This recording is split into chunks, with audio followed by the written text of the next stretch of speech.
Hey, so this is the Drunkalogs, a podcast about addiction and recovery in which each guest shares their version of how it was, what happened, and how it is now, and then endures a half-hour Q&A at the hands of your host, Nick Morton. My next guest discovered meth and crack at an early age growing up in the punk scene in Long Beach, California. And when he graduated from high school, he immediately ran off and joined the circus. Literally, the politically radical experimental theater group Bread and Puppet. Crack and meth eventually gave way to heroin and speedballs, but the skills and connections developed at the circus led to a flourishing career in lighting design here in Los Angeles. Eventually, he found himself mired in several dysfunctional relationships, shooting speedballs and cooking GHB, when he stumbled into a 12-step meeting and just kept coming back. He's been sober 7.5 years or so, and he shares his very funny, unvarnished, rollicking version of how it came to pass. Won't you please welcome Sean F.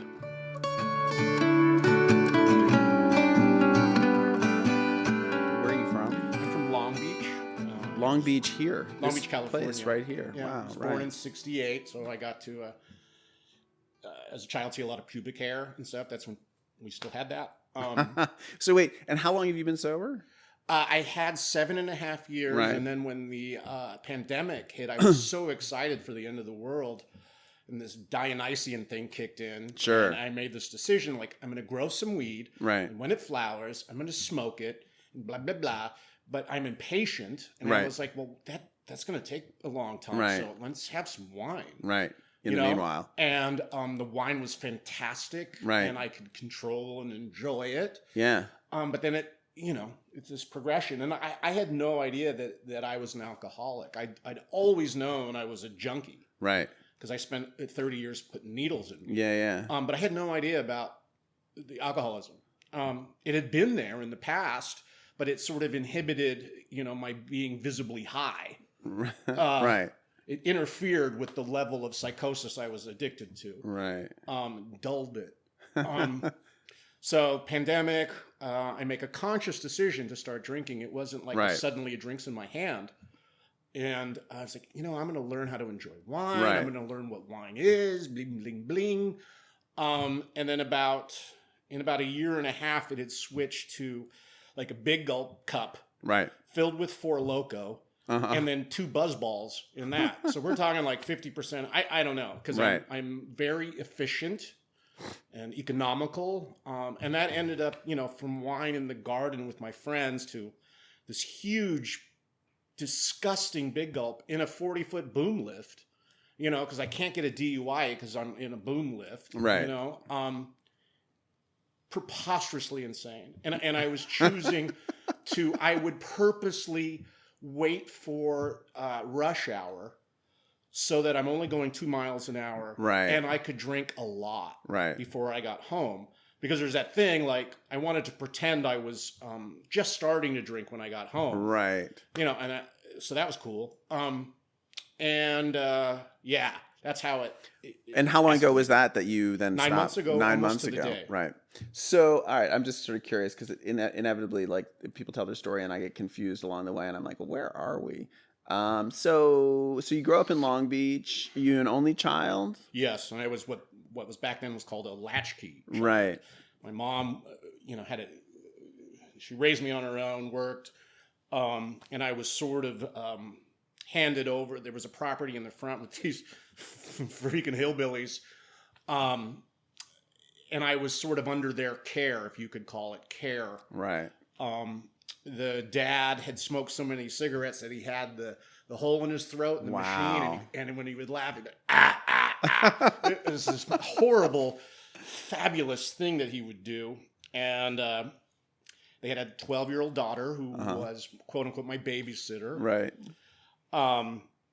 She would, we'd build this tent in the front yard. There's no filter here, Nick. Like, I'm just going to give it to you and you can take what you want out of it. No, I'm thrilled. It is what happened. Yeah. So we'd build these tents in the front yard, and then she would grind her pussy on my 5-year-old mouth. So I've been eating pussy my whole fucking life. Oh you can ask any of my partners. It's like, this is something I've really 50 years of fucking pussy in my face.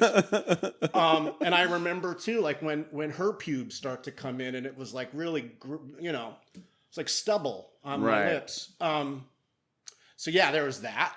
It's interesting. I mean, I feel like a lot of people I've spoken to were molested on some level by their babysitters, but very few had their babysitters grind their pussies into their 5-year-old mouths. It's my introduction to pubes and tighty whities.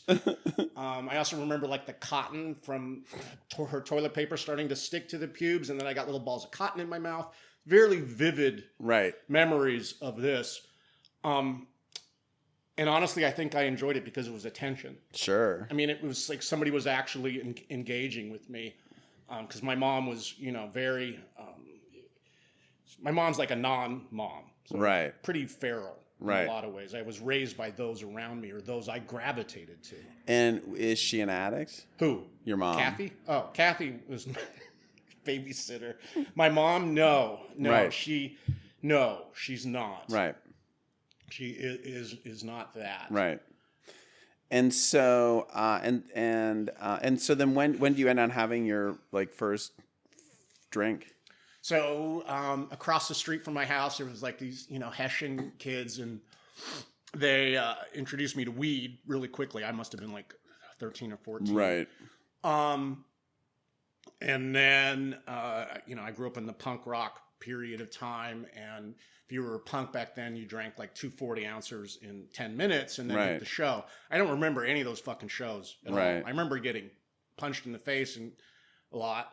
But I don't remember those shows. And there was a weird thing that happened. So I was in high school, graduated in 86. Right. And in Long Beach, Long Beach back then was like a sailor town and a retirement town, and we had the best meth in the world. Right. Tremendous amount of bikers. Right. And we had different flavors of meth, and it was spectacular. Right.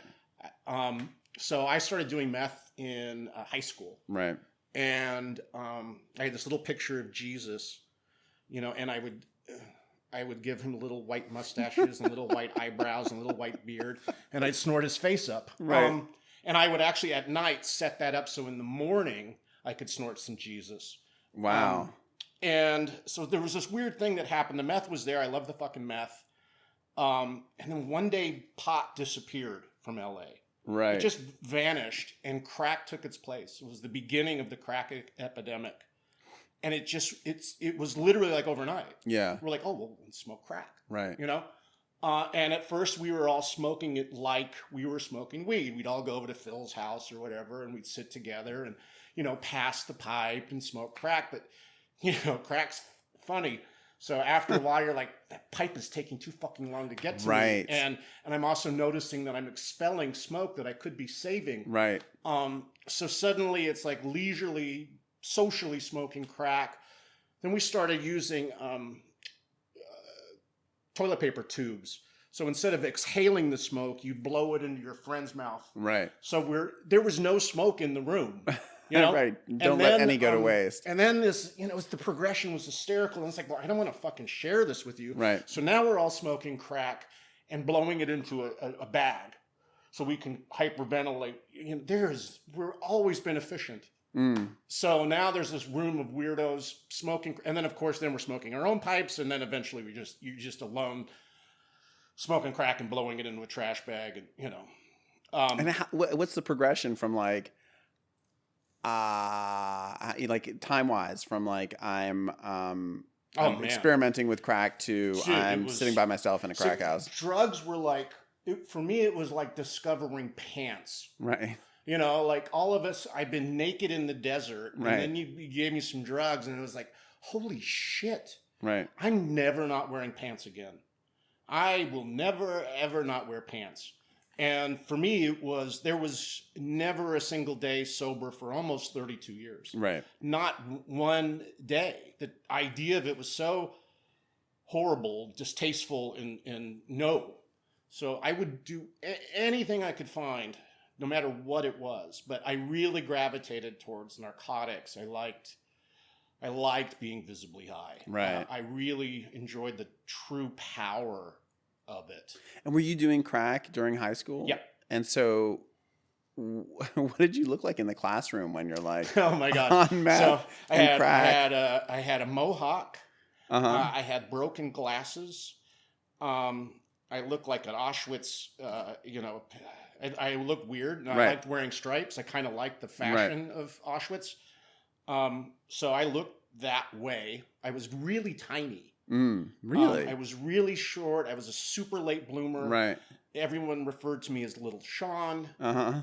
class clown. I remember I got expelled, and my mom had to pick me up, and this girl, Anna, sticks her head in the window, and she's like, you need to stop doing so much acid. And my mom's just like, I fucking hate you. And she took me home, shaved my mohawk off, and whatever. But And the progression was immediate. Were there a lot of kids in your class in school who were in the same situation? Or are you My crew. Right. And then are there squeaky clean kids there too? The fucking valedictorian and the homecoming queen, they got popped for cocaine, but our little punk rock crew, we were poor. Right. So we were huffing like liquid paper. Right. So instead of like cocaine rings around our nose, we had liquid paper on our face. So it was prevalent between the yuppies and the preps, right, and the punks. We just did, we like glue. We couldn't get the cocaine. But right. it was there in the schools. And again, this was in the 70s and 80s. I had teachers that were openly alcoholic. I had a chemistry teacher who drank beer in class. It's amazing. It was everywhere. We would smoke weed in class, and graphic arts. You could blow it in the vents. Drugs were everywhere in the school. And sorry, at the start of this interview, you mentioned that you'd been beaten and molested by 4 men. Does that happen? Has that happened already in this story?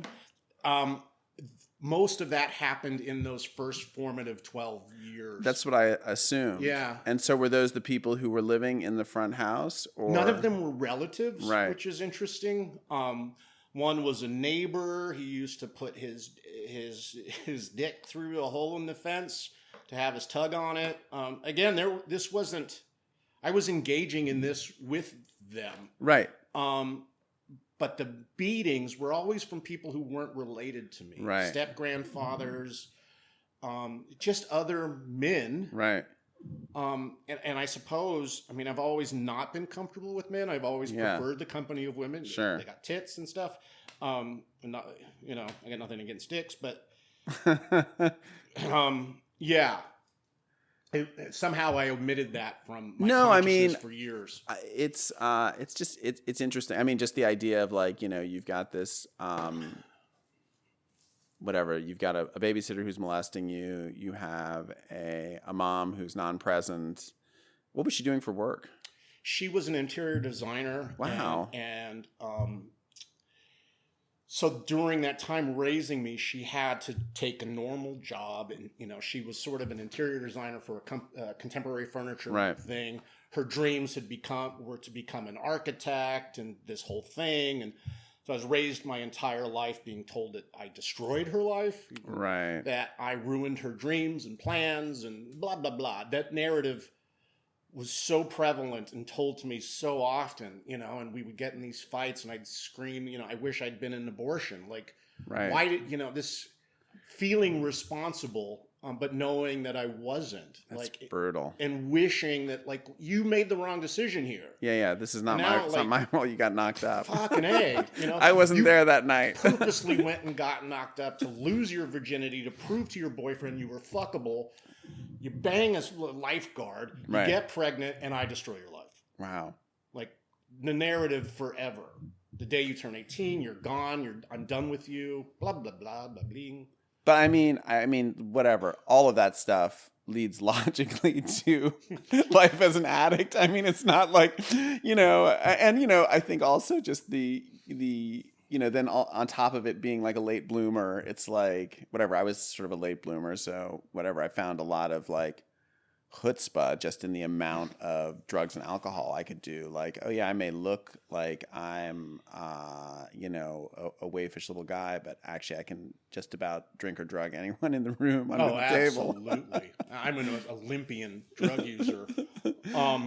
And that was part of the problem, like fast forward to 47 years old. It's like, I'm fucking killable. Right. Unkillable. I'm watching everyone drop around me or get psychotic and shit. I'm like, I could be doing this till I'm fucking 80. Right. I'm going to be that guy. I used to hang out. Right. I would hang out at these I'm 16 and I'm hanging out with these transvestites who were in their late 40s.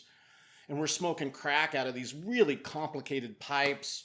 And I'm getting lipstick on my mouth from these men's mouths on these bongs and shit. And I'm like, yeah, this is my tribe. Right. And then all of a sudden I become that guy. Right. And I got 17-year-olds in my garage trying to fix shit I broke 8 years ago. Right. Snow machines or shit. Trying to, I could be that guy. Yeah. And there was no end in sight. So I assume somewhere, what happens to your crack habit? I just continued to graduate from one drug back to the other, to the other. Somehow I just shifted from crack back to meth. Right. I liked meth better. Right. I've always been super productive, and back then the meth was so good. It was like one line and you could get a lot of shit done, Herculean things. So what would you sort of use that energy toward? Building shit or breaking shit. I don't know. I was super productive back then, making art constantly. Right. I was really, I was been given this creativity that years later I thought drugs had given me. And right. Later I discovered, no, I actually had that to begin with. Right. This was some sort of given gift. And honestly, my being introduced to Artaud and Burroughs and all those things, that wasn't healthy. My dad gave me a stack of bad books at 17 years old that shaped me for years because I had no contact with my dad. And then he gives me this stack of books that are just nothing but drug addicts. Yeah. He didn't do it on purpose. Right. But I'm reading Artaud and deny me, don't deny me my bread. These concepts of I'm not hurting you. I get to hurt myself. Right. Fuck off. You can't tell me what I can put in my body. Where had he been in the 17 years? He'd always been nearby. Right. But my mother was super good at keep telling me he didn't care. Right. But she did this whole thing. And lo and behold, my dad wanted to be there for me, but he was also terrified of my mother. Right. And very shy. And again, she just banged a dude. Yeah. And she got pregnant. So she hates him. She hates the child, everything. Is he giving you guys any money? Yeah, I think back then it was $25 a month. Right. And he did those things. Yeah. I wish I could be paying $25 a month. He was there financially and he was nearby. At one point he'd even moved a block away. Interesting. Wow. And I was only allowed to see him for Christmas. Once a year, maybe a thing. It was very weird. God, how brutal. I was mostly, my whole childhood and teenage years, I would be dropped off every weekend at my grandparents' house. And they were your mom's parents? My mom's parents, yeah. And my mom also hated her dad. Right. Hot mess. And my grandparents were divorced. One of them worked at Knott's Berry Farm. The other one had worked at Disneyland. Right. So I spent my whole childhood being driven to Buena Park and then basically dropped off in one amusement park or the other. So I'd spend all fucking day at Knott's Berry Farm or Disneyland by myself, latching on to other families, being like a tour guide because I knew it backwards and forwards. Some people are like, man, what a great childhood. And it was kind of cool, and it certainly shaped my, joy of building environments and stuff like that. Right. I lived in the Haunted Mansion. So but there wild. would inevitably be that time where I latch onto a family and I'm doing this thing, and there was always that time where it's time for them to have lunch. Right. And they're like, well, we're going to go eat now. Right. Because it's $700 for a hamburger. Yeah, sure. Even then. Yeah. So I would have to find another family to latch on to. So yeah, weird. Yeah, that's intense. It was intense and silly and strange. And my grandfather he'd sleep a lot. He'd fall asleep a lot. But I loved him. He was amazing. And he took me to Caligula when it came out. Wow. And I'm still haunted by Caligula. I'm 9 years old. And this is dicks getting chopped off and shit. I'm like, right. She's taking a cum bath. Rad. This is awesome. So crazy. You know, and the next weekend I went to you know, it was alternate grandma, grandpa. And I was like, man, grandma, you got to take me to, this movie was amazing. You gotta take me to this movie. And because grandpa would fall asleep like in the first 5 minutes. So my grandma takes me to go see Caligula. You know, and obviously that we weren't there very long. Yeah. Oh my God. My grandfather was rad. He would like go take me to the Disneyland magic shop and buy me fake blood, scar shit. And then he'd let me get all gory and he'd act like it was scary. Then we'd drive around in his little Datsun and I got blood all over my face. We'd shoot cap guns and like point to people's tires and I'm all bloody. Like Grandpa was rad. He was really amazing. Supportive. That's cool. Yeah, he was dope. And so, do you go to college? No, I did not. You don't? No, I go straight to drugs. Right. I go straight to drugs. And besides, there was already, the day I graduated high school, I went and joined a circus. I joined Bread and Puppet Circus. I had like a day off from school. And then I was in the fucking circus. And what were you doing in the circus? Puppeteer. So Bread and Puppet Domestic Resurrection Circus is a very socio-political circus. There's no live animals. Right. We're dressed up in burlap and paper mache. Uh-huh. Incredible experience. And I spent about 10 years with the circus. And you must have had puppeteering experience. No. Nope. No. I had a friend in high school who introduced me to acid and some other fun stuff. And his dad was good friends with Peter Schumann, who was the director of Bread and Puppet. Right. So he had showed me this book, and it looked fucking amazing. And he's like, well, I bet we could go. Right. You know, and we went. And for me, it shaped my entire life. Where was it? Vermont. In Glover, Vermont. And it's still active. It's still active, yeah. Yeah. Schumann's still alive. Elka died 2 years ago. I think my wife, when we were in Vermont last summer, my wife was trying to get us to go. It's spectacular. So when you apply for the circus, what job do you think you're getting there? It's not really a job because it's volunteer based. It's not getting paid. So you're kind of joining a community. You're joining a community, you know, and does it travel or does it just stay? Oh, they travel all over the world. But every summer there's a circus specifically in Glover, in Vermont. I mean, the first audience I performed in front of was 60,000 people. Where?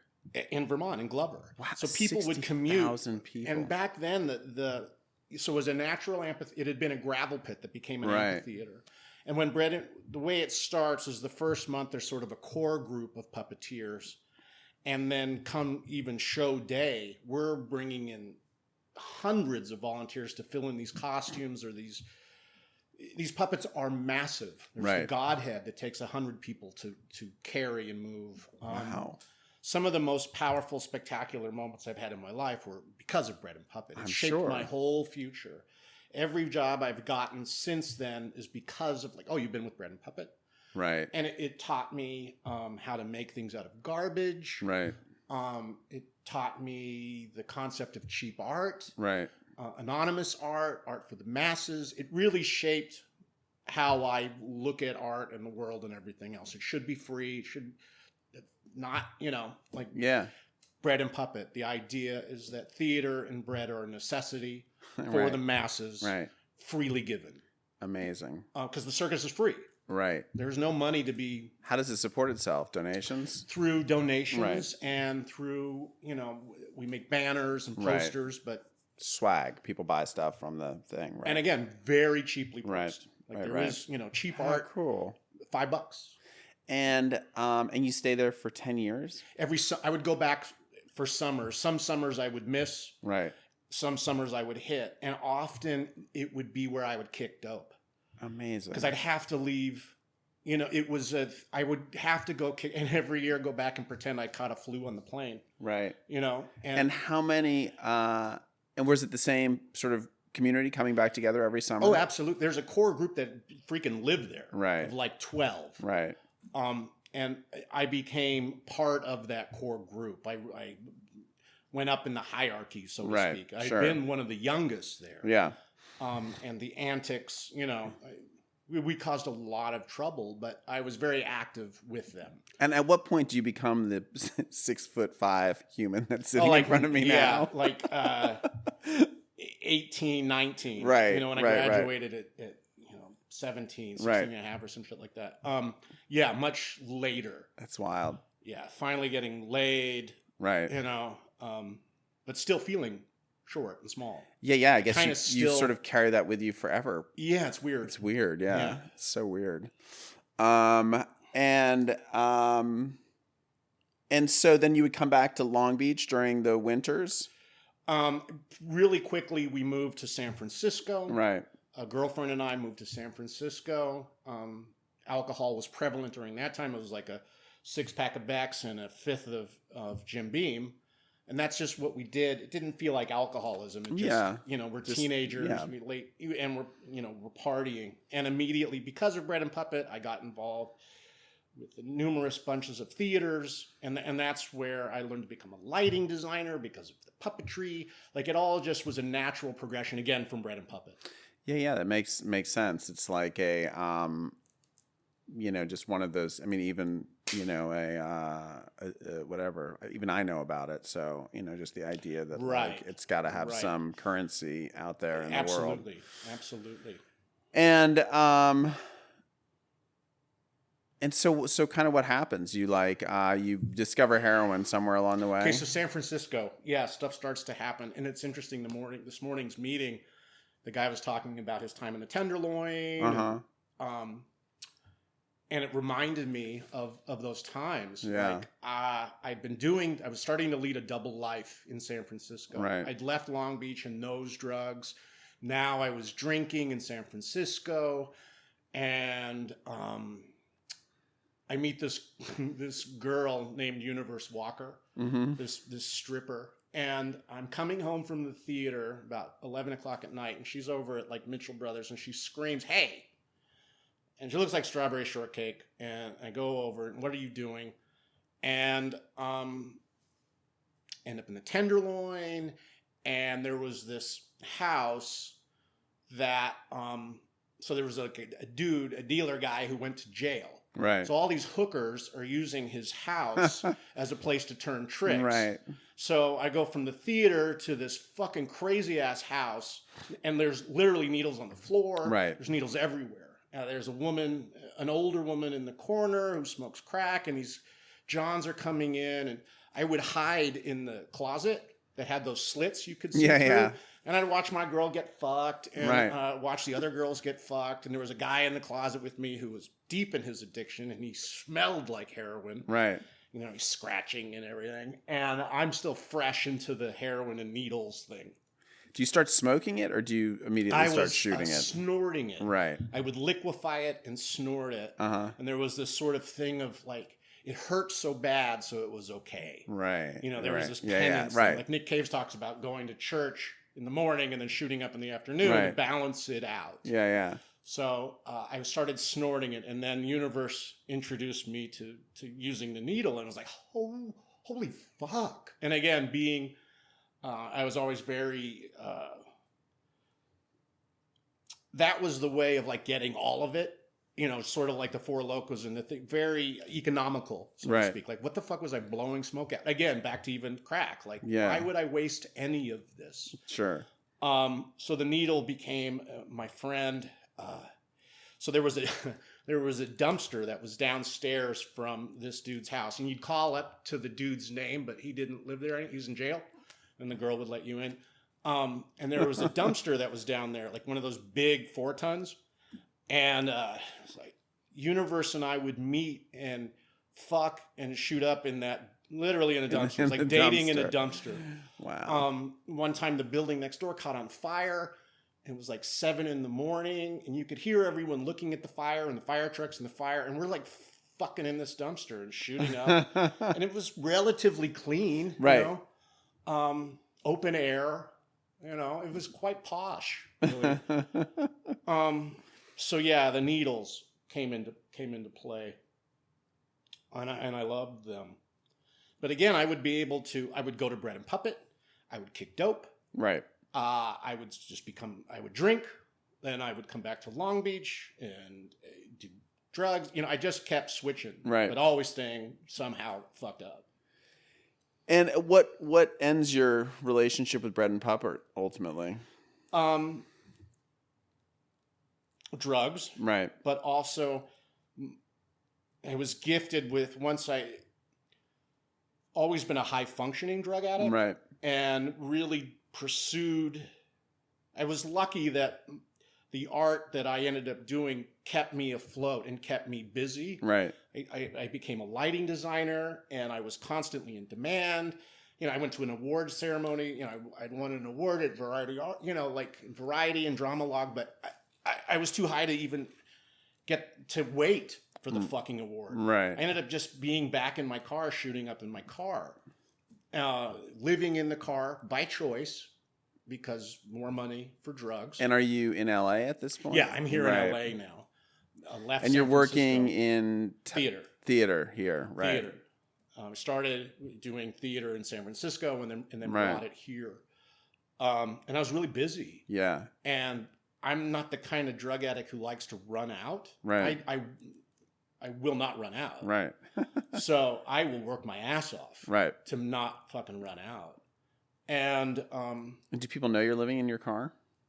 No. Again, right. Double life. Yeah. Double life. So I'd come to the theater, and I would bring bagels and shit, but I had found them in the trash from the bakery down the street. Right. It's fucking garbage. But I'm looking flush. Yeah. No one knows. I'm shooting up during plays. Right. I'd have like one hand on the light board and I'm cooking the dope down here. Are you ever getting busted by people you're working with? I only got busted trying to hang myself once right. with an extension cord. Where? In the booth. Right. During a play. I got my ass kicked. But right up until that moment, I knew I was going to die. Right. My body was doing things, so I started become really repulsive, telling the actors, horrible person, really gross. But I thought I was going to die, so it didn't matter. So I might as well say whatever's on my mind. Yeah, and then he kicked my ass with a fucking extension cord around my neck. Probably wouldn't have worked anyway. Who kicked your ass? The director. The director. The show. And at the same time, I had broken up with this girl, Jessie, and she was squirting "I love you" in blood on the theater with her needles. It was a hot mess. I love the idea that like you find someone trying to kill themselves and your reaction is to beat them up. Yeah, kick my ass. Yeah, you motherfucker. It's his play. Right. How dare I? How dare he's you? not going to find someone else to do what I'm doing. Try to hang yourself during my performance. performance. As I'm doing. Right. And that during that time of living in the car, again, economical as always. But I think my drug of choice was getting as close to death as possible. Yeah. So I would line up like 4 needles in a row, each one progressively more gnarly. Right.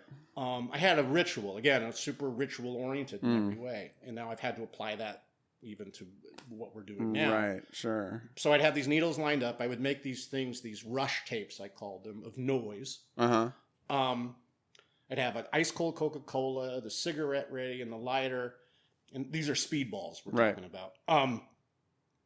So I had this whole routine. I would drive to the beach. The speedball is what exactly? Cocaine and heroin. Right, okay. If you've ever done a speedball, it's as close to God as you can get. I love speedballs. Right. And to this day, I haven't put a needle in my arm in like 20 years. Right. But I still clock good bathrooms. Yeah. I was just in the library 2 days ago and I was like, this is perfect. I can lock the door. It's clean. Like the sound is good.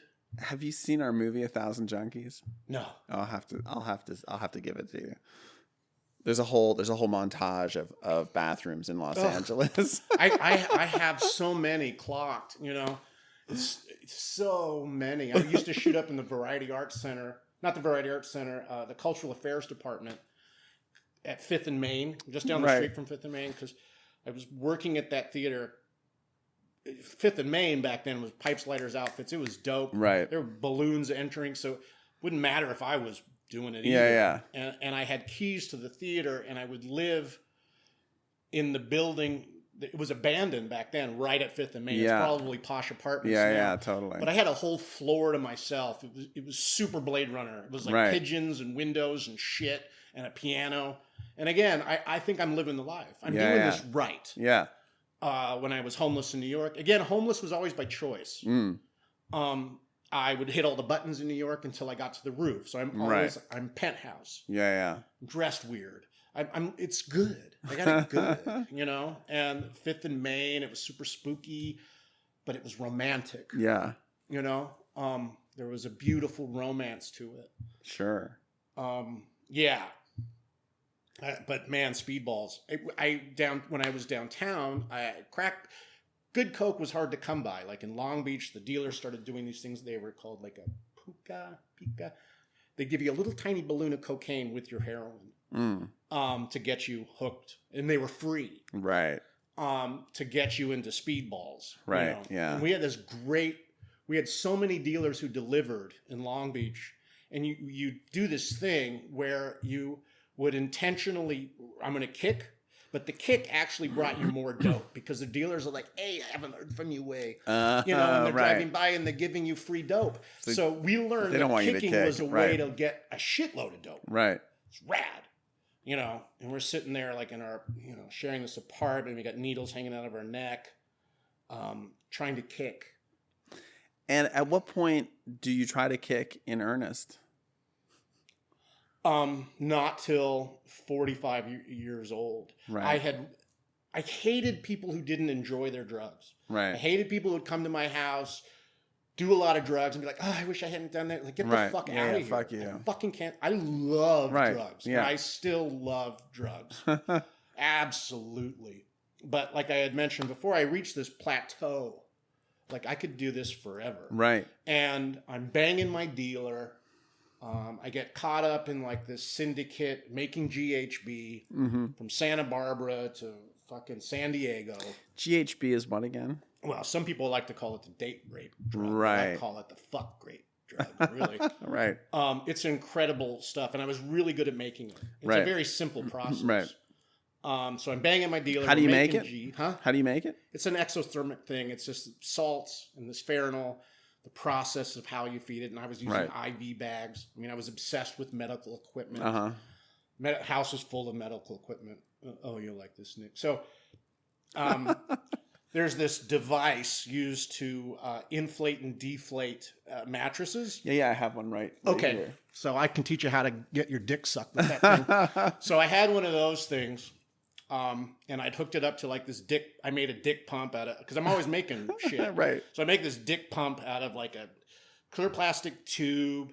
I've got a sponge inserted in it, then a rubber glove. I can heat up the sponge so it feels like a pussy. And the thing is sucking my dick. It's like sucking on my dick. It's getting huge and purple. I'm on G. I've got a gas mask on. With the tube to the bong. It was just, I assume you've seen one of those things. It's like a bong gas mask. Right, thing. yeah, sure. So I got fucking tubes in my dick, tubes in my mouth, full Cronenberg, I got porn on 4 screens. It's 10 in the morning.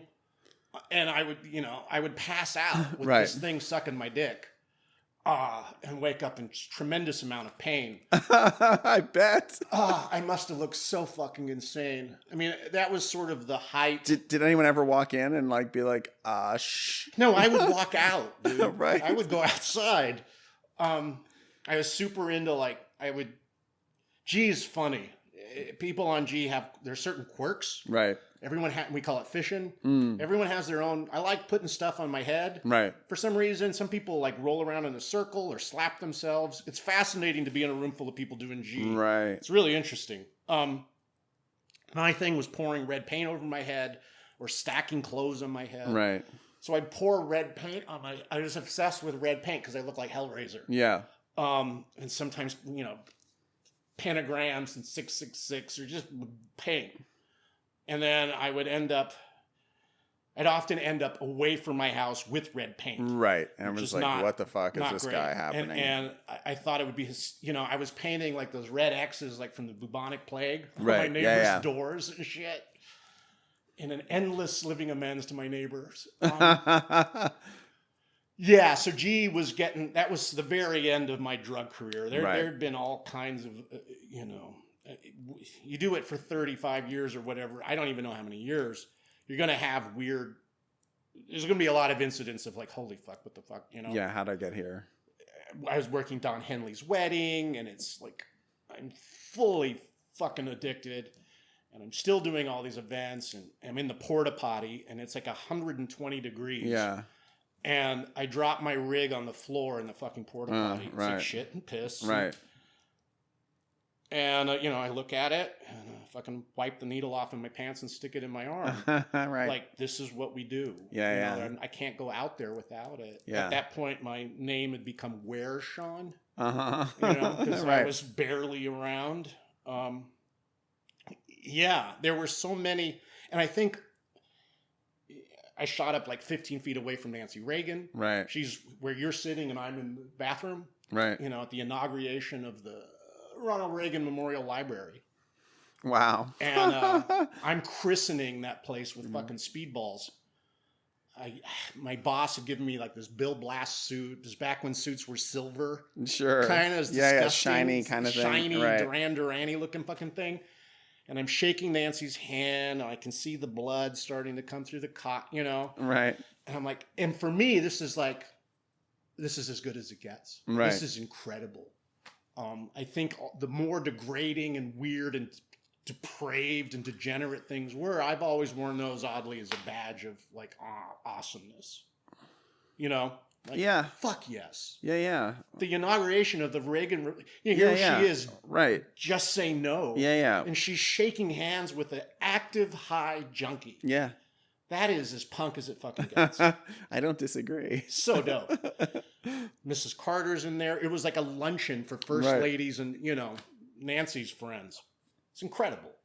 All those things just continued to make me want to do more, Right. Just like it how amazing the awesomeness. Right. Yeah. And because I was in this career of theater and events, I was around weird shit. That was my world. It's not that it was exceptional or strange. I was just surrounded by the industry. Yeah.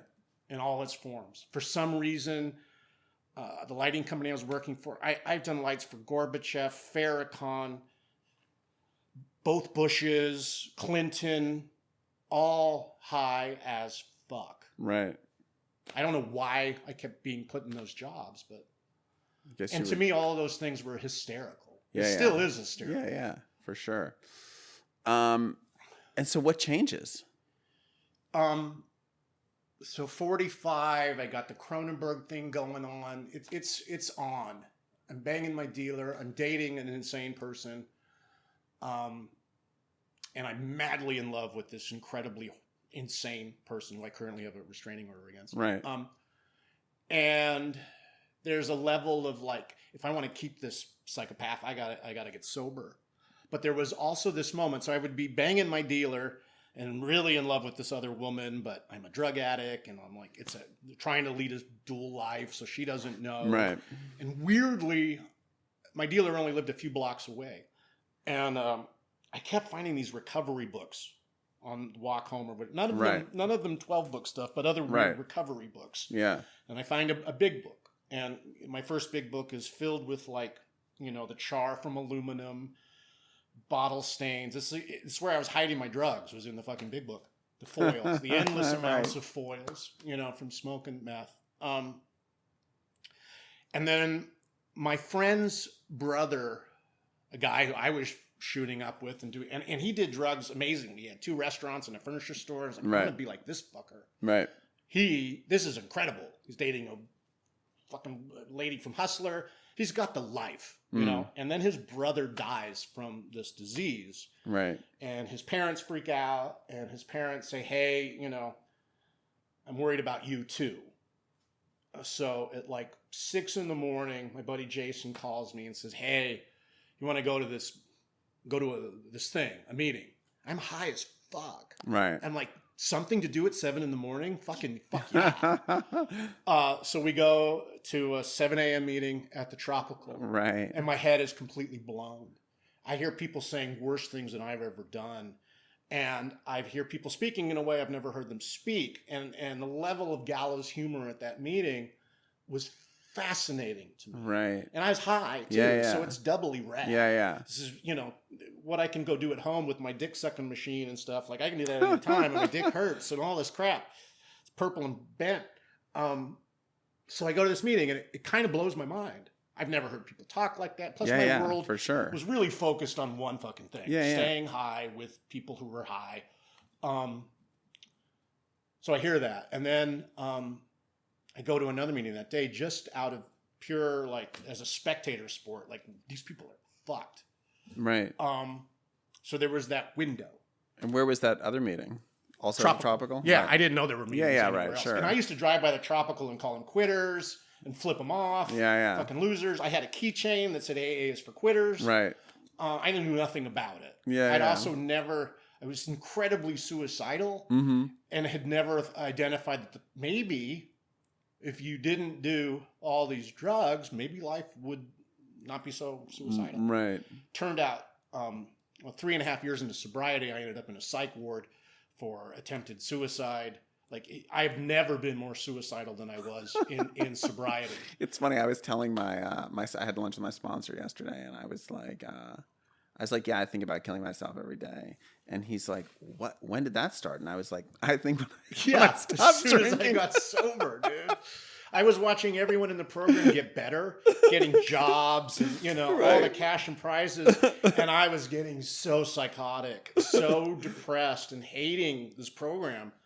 Like, wow, even this doesn't work. Right. Even this doesn't work. And I had always told myself. It doesn't get more desperate than as this. A drug addict, wait till you're sober to kill yourself. Wait till you're not high to prove. Right, to see. To prove to the world. And also, if you're really dead set on this thing, wait till you're sober. But that day never came because I just want to stay high. So then 3.5 years into sobriety, and I want to kill all of you. Right. Kill myself. I'm starting to have really weird ideas. The psychosis.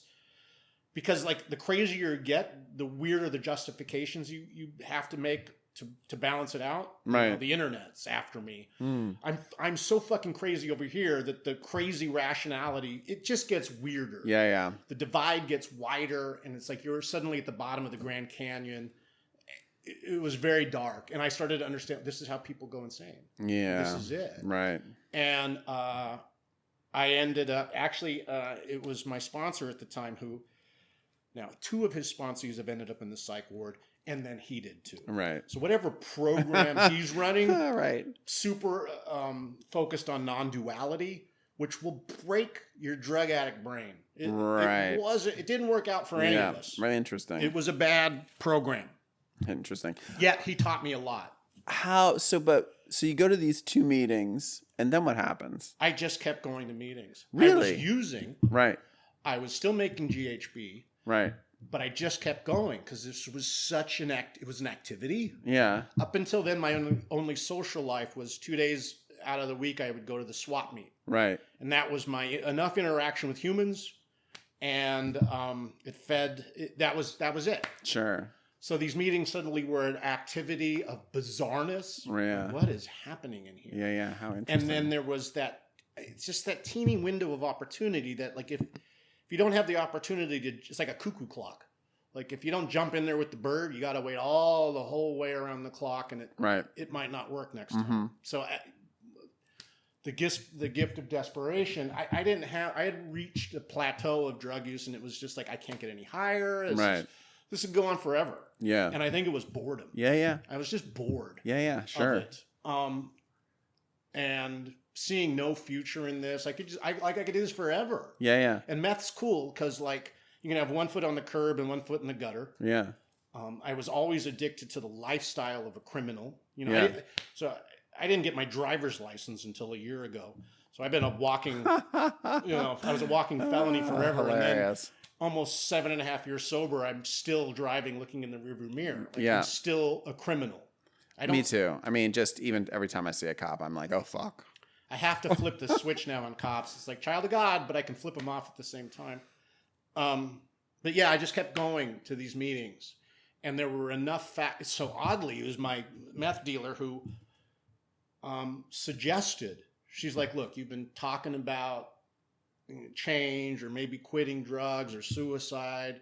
She's like, I'm going to help you get sober. Right. There's only 3 things you need. You're going to need food, sex, and sleep. Right.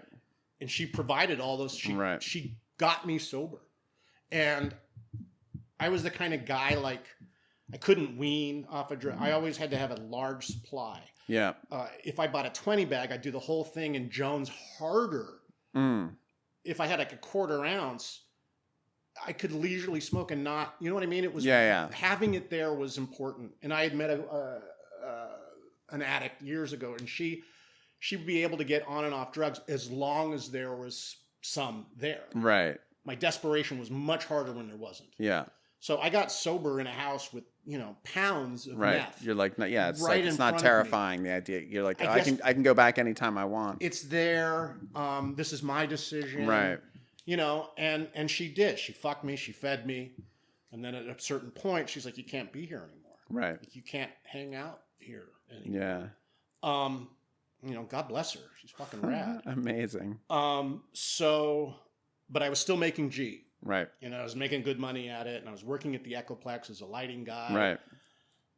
I had fired myself once at the Echoplex, gotten naked, climbed under the stage. Like, I like getting naked, even though I'm shy, not high. Right. I'll suck dicks, I'll fucking get naked. I'll do all kinds of weird shit loaded that I just haven't done sober. Yeah. I don't think I was good at sucking dicks. Now the difference would be like, if I was to suck a dick, it would be for you and not for something I could get. Like being of service. If I'd been good at it, it might have, who knows? Who knows? I like free dope. I haven't met anyone in AA who hasn't sucked. All my favorite people are all cocksuckers. All my favorite people. Yeah, sucked a dick. Who gives a shit? So yeah, kept making G, and then again, her name was Silver. So you're probably gonna have to stop doing that too. Right. But I had gotten even better at making G sober. Right. Yeah. Now instead of testing it with my sort of depending on the state of mind I'm in. Yeah, this is dope. This is great. I started using pH and getting more into the science of it, and became quite good at it. Had to kick that. Had to quit that. Had to walk away from the lifestyle too, which was really harder to adapt to. And then the whole cheerleader aspect of the program was nauseating to me. I liked the horror stories. Yeah. There was one guy in the room who identified as an addict alcoholic. Only one in the room. Mm-hmm. And I liked that guy. Right. He was fucking in the glass elevator at the Bonaventure, fucking hookers in there. Like, I like that guy. Yeah. And he was very teddy beary too. Mm-hmm.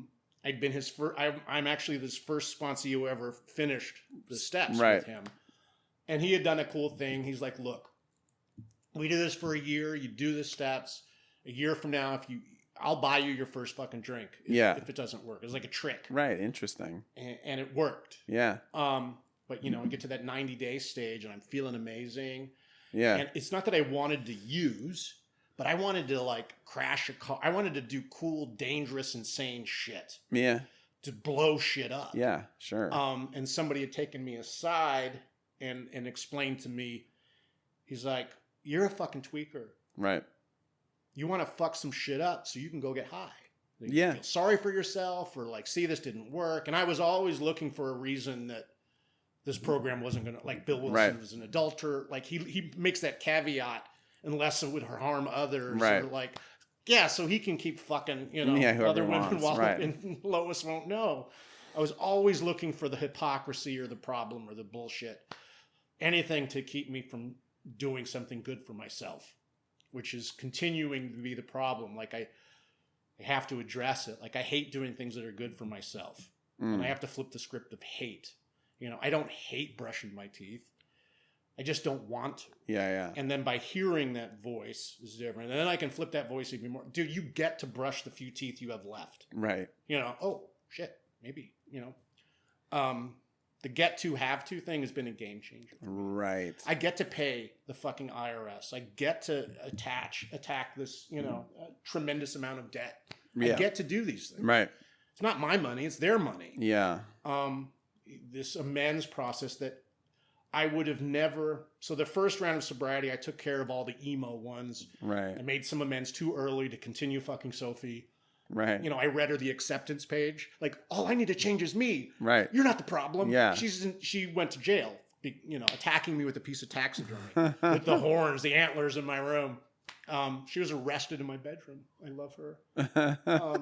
We got another 2.5 years on the restraining order, then we can get married.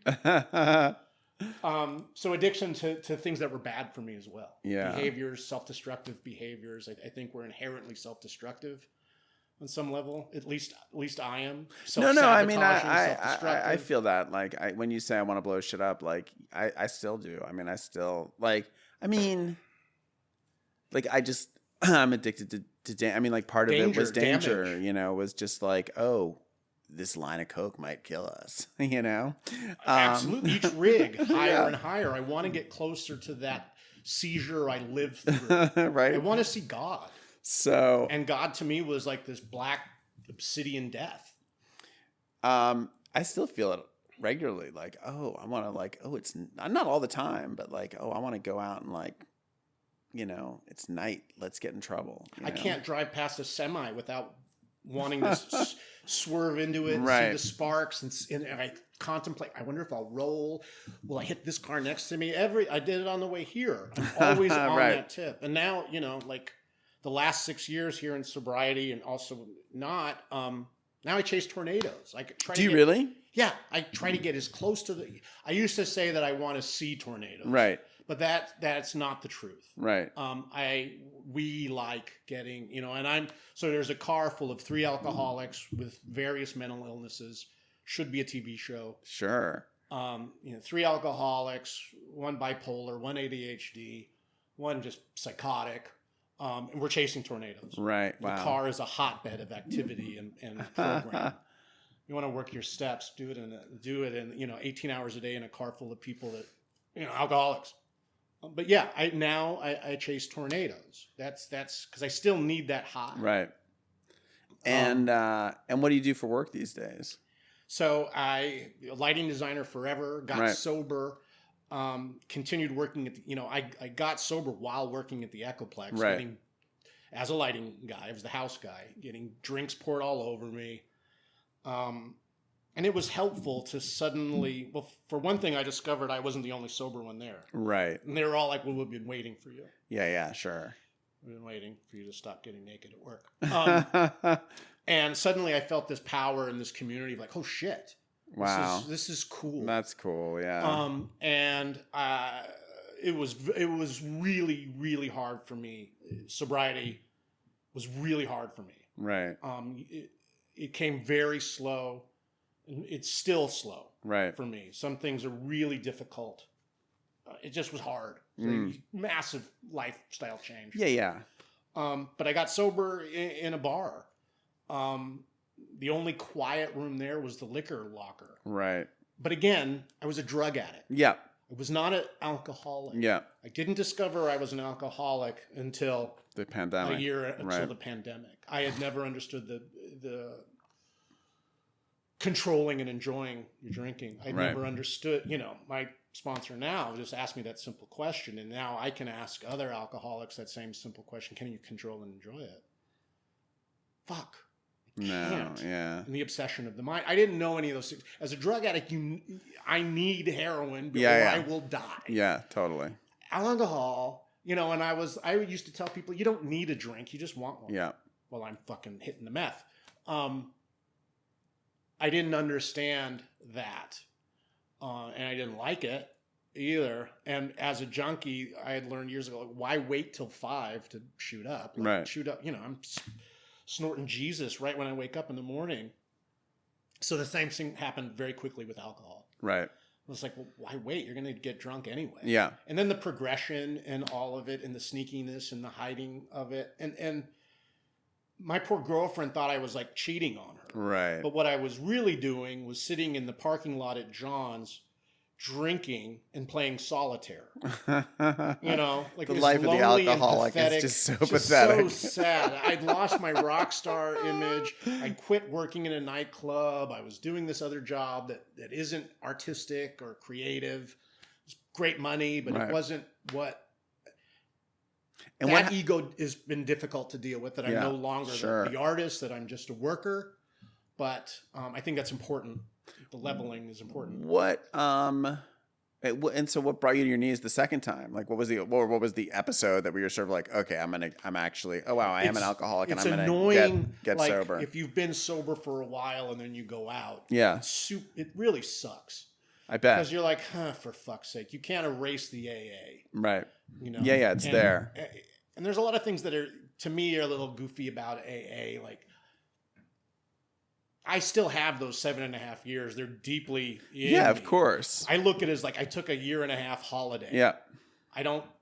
This whole recounting of time can keep people out sometimes, I think. I agree. The shame of it can keep people out, and that's not cool. Yeah, I agree. And, I heard like a group in South Africa, this AA group in South, they call them dark days. Yeah. So I have 7.5 years sober and 78 days dark. Yeah. And I like that idea better. I agree. I think that the black and white of it all is stupid. I have a sponsor now who's like is now he's Dr. Bob historian. He was a docent at Dr. Bob's house. He's deeply ingrained in the traditions in the beginning of AA. And I've always loved AA history. Right. And he's great. Right. Like this, I know I'm getting direct lineage, like straight from the fucking house. Sure. And that's great. And he's allowed me, like, yes, I'm powerless over alcohol, but I am not fucking powerless. How did you get back in after your 78 days? That thing, I saw the most incredible relationship I have. My girlfriend thought I was cheating. Right. Because I'm just on my phone all the time and I'm drinking. Right. And I kept saying, I'll go back. And then I'll go back when I get a DUI. Right. I'll go back when I get the shakes. Right. I'll go back till it gets really, really bad. And then she went on my phone and she saw that I was like texting a girl I've been texting for like 10 years. Right. It's a fantasy thing. Right. Sure. There's really never met her, never would, but I was engaging with this human instead of my partner. Right. And I fucking love this woman I'm with. She's right. She's the first person I ever went for, right. because it was the sobriety that had finally given me the self-esteem to be like, I deserve a good person. Right, as opposed to I'll take whatever hits me the random hooker across the street being like, hey, you boy, come fuck me in the dumpster. That was absolutely it. And it would take a sledgehammer over my head to you like me? Right. It doesn't matter how horrible you are. Right. Like, I'm in. Yeah. So Rocky's been the first person I've ever had the self-esteem to say I deserve a good relationship. Wow. And I do, and it's incredible. But that obviously hurt her deeply. Yeah. And I knew I was waiting for a wake-up call. Right. Fortunately, it was something it wasn't cheating, but it is emotionally cheating. It's still cheating. Yeah. It's bad. Fortunately, it wasn't as bad as jail. Right. And I have to remind myself that you and I are lucky to be sitting here and not in jail for murder. Yeah. Or for fucking whatever. murder. Yeah, for sure. I sit in these rooms and I look, everyone in this room is a potential murderer. Yeah, definitely. Absolute murderer. And somehow we are all lucky enough not to have done that. Yeah. So when I'm starting to that brings it back to reality. I can look at you and you could be in jail for fucking killing a family. Yeah, no. And that keeps me fucking so thankful that brings I'm it not down. There. Yeah. When I start to feel so full of myself, I don't know sorry for myself. Like I have so much to be thankful for. Right. I get to do anything. I haven't. This morning's thing was about. I heard opportunity and transformation. What? And so you basically just went back to. I went right back to the program, just and I had enough sober thinking in my mind to be like. Coming back to that first meeting, it took a couple meetings at Rodney, and I was still drinking. Right. And I wasn't letting anyone know I wasn't. Right.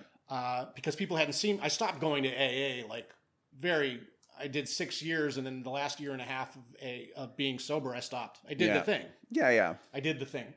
So annoying. And then of course I forgot that I was. Then I had ideas. Sure. So I came back, and at first everyone just assumed no one had assumed I'd gone out. Yeah, everyone just assumed and they I haven't thought, seen maybe you. I'll just whatever. keep this on the lowdown. And then there was, luckily I had the switch, like, dude, fuck the shame. Like, people are glad you're back. It's also helpful, I think, for other people to see that you can come back and it's not that big a deal. And like, again, it's this really tiny shift in perspective of like, have to, get to. Right. Like, are you going to be ashamed or not? Like, no. How much do you want to suffer? Oh, I don't. Yeah. Sometimes, I don't know if you've ever experienced this, but there's somebody says a sentence to you that you hear for the rest of your fucking life. Yeah, sure. It takes you right back to that moment, and it just sticks with you. And I've learned that I can have the opportunity to say those sentences to myself. Like what? Get to. Like, remind myself daily, totally. and also like to zoom out and, holy shit. Right. But those little sentences that, here I have this awesome brain that can create and make all those things, yet I hate it. I am curious, are you making stuff now? I mean, you clearly have an awesome brain. I mean, it's really been a joy to sit down and talk with you. I'm not saying that it's awesome, but it's a gift. No, but I mean, I was producing. like kind of stunned that you didn't actually go to college because you're so educated. Jealous clearly. of people who went to college, right. But for what I did at the time, there were no schools for lighting design. None of that shit existed. I mean, of course. Now it it does. But even so, it's like, doing it is how you learn, really. Yeah. So are you making shit now or no? Now, when you like talk about something you're going to do and then you don't do it? Yeah. I'm doing something now and not talking about it. That's good. That's much better. Better. I finally let an idea and a dream was tricky. This round of sobriety, I didn't have any dreams or goals. Right. It's like, oh, for fuck's sake, I'm sober done. again. Yeah. Now what do I do? I've never been more sane or sober than I am now. Right. And I think a lot of that has to do with my sponsor. Right. And truly doing everything he says. Yeah. I've been, there's times I'm crying in the back of my van, praying on my knees, and that's the last thing I had in mind for the back of the van. None of that shit's gone down. Me crying on my knees, surrendering to that. I think the greatest surrender was when I ended up in the psych ward, crossing that threshold, because I was terrified that there was something wrong with me, and that if it was proven, I'm a broken toy and I should die. Yeah. And there was something about literally walking the threshold, and there was like a poster of the cat, hanging from a tree, and it's like, everyone deserves love, and that to me was the greatest surrender I've ever had, because it went from, please don't let there be something wrong to me, to please let there just be something wrong with me and these people can help me. Yeah. Right. And that's still profoundly, that's a surrender I've never really experienced. And I don't think I was ready to go through that door. How long were you in there? 4 days. Right. And then an outpatient and, And what did you learn in that process? Huh? What did you learn in that process? That surrender. That complete, overwhelming surrender of, please don't let there be anything wrong to me, to please let there be something wrong with me. But I mean, did you discover there was something wrong with you? Yes, I was diagnosed with bipolar. Right. And manic, I was diagnosed with all these things, and they explained to me, it's like, you are so redlined. You are at the precipice of the cliff you are as far as you can go without killing yourself, sober. Yeah. And I'd lived my whole life that way, and I didn't know. I thought you did. I thought you were having the same exact horrific experience I was on a daily basis. Sure. And I thought everyone in the program was lying when they said how good things were. It's like, there's no way things are good. And again, this information I've learned about the obsession of the mind, this education in alcohol has solidified everything. The good life I had built in my first sobriety that I have now, my home, my partner, is all a gift of this stuff. Recently, I had both my bank accounts cleared out to 0.00. I've been financially wiped out, And it was the greatest feeling as well. It's like, Right. okay, let's do this. Let's start facing this child support, fucking IRS, and I've been reading Henry Drummond and The Greatest Thing in the World. And You have children? I do. I had to give up one for adoption. And both children I abandoned for the needle. Right. One I gave up for adoption. That I'm sure she's told him I'm dead. Right. Probably for the best. Do you know where that child is and who adopted that child? Ventura. My mom. The mom. Right. My mom has him. Oh, right. But I was asked to be removed from, the record. Yes, to be wiped away from Max's life. But wow. In sobriety, at 9 months sober, years ago, my daughter was graduating high school, and I asked her if I could come. Right. And I hadn't seen her since she was like 4 or 5. Right. Both of us were super nervous. And it was great. Right. And then amazingly, I became a custodial parent for a while. She lived in my house. Amazing. That's all was off the table. Yeah. And all the shame of abandoning these kids. The longer you do that, the worse the shame gets and the more impossibility and pointlessness. Yeah, sure. It's like, dude, it's been 10 years. Just get high. Where is she now? She lives in Mystic, Connecticut with her mom. Amazing. Wow. In a family that is deeply, deeply alcoholic. The bar there in Mystic, the family bar or whatever, has these little brass plates on the back of the seat with your name on it. Wow. So I got my first DUI in Connecticut, and it was like a coming of age. I got out of jail and and all these old people come around and get me hammered. That's just so fucked up. Blue blood Connecticut alcoholics. Yeah. I used to joke in the world I grew up in, the only reason you ever did anything was so you could celebrate it with a cocktail. Yeah, pretty much. That was your reason for being. I just I don't know. I dreamt I was in Italy last night in an abandoned building, but there was a bar in the building. I was like, I have to drink wine in this bar in an abandoned, duh. Yeah. This is what you do. Yeah, of course. That's wild. And are you in touch with her? My daughter? Yeah. It's not, obviously, it's been estranged and will always be estranged. I don't know how to be a dad. Yeah, of course. My dad didn't know how to be a dad. I don't know how to be a dad.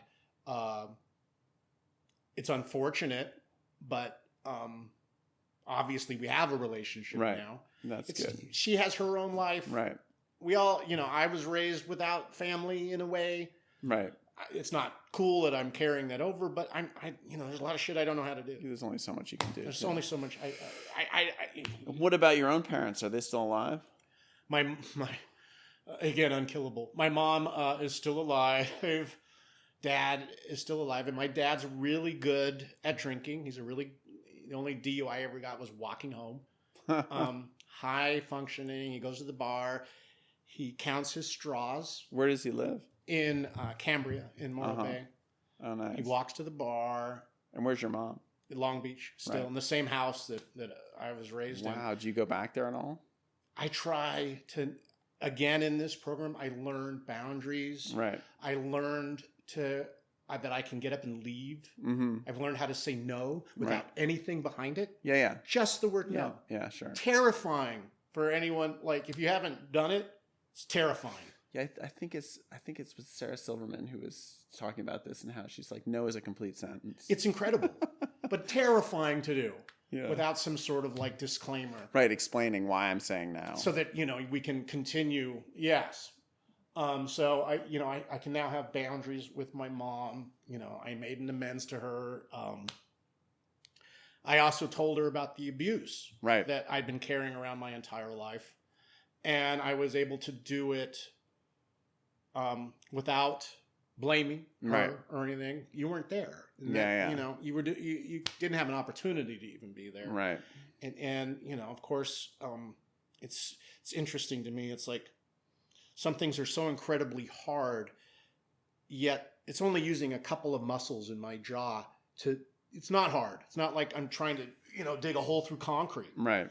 All I have to do is these couple of muscles, and sometimes that helps me. How hard is it? Blah, blah, blah. Right. Yeah. And then you're doing it, and you're like, wow. And again, we get rid of these. We get this off our chest. We get these secrets out. Yeah.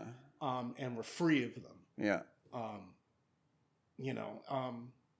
So now I don't have any shame or guilt or anything about any of the things I've done because, sucking dick for, I passed out sucking the guy's dick, blacked out. And then I woke up and I got no pants on and I'm in some apartment on Yucca and there's this guy sitting at the table over there and he's just looking at me and shaking his head, and I shamefully leave. And I thought I would never, ever say that ever. Right. Yeah. And then no one needs to know that.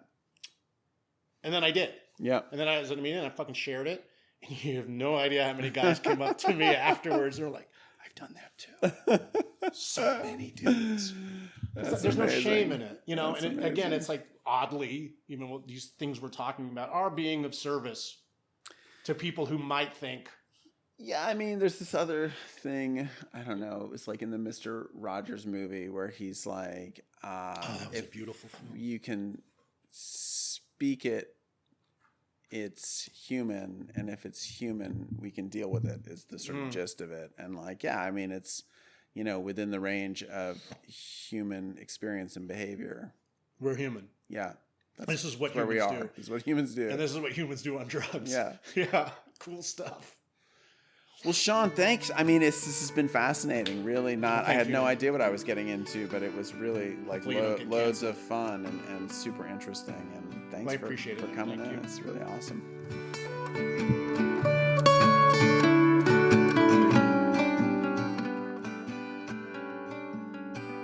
Thanks for listening. You can support this podcast at patreon.com/thedrunkalogs.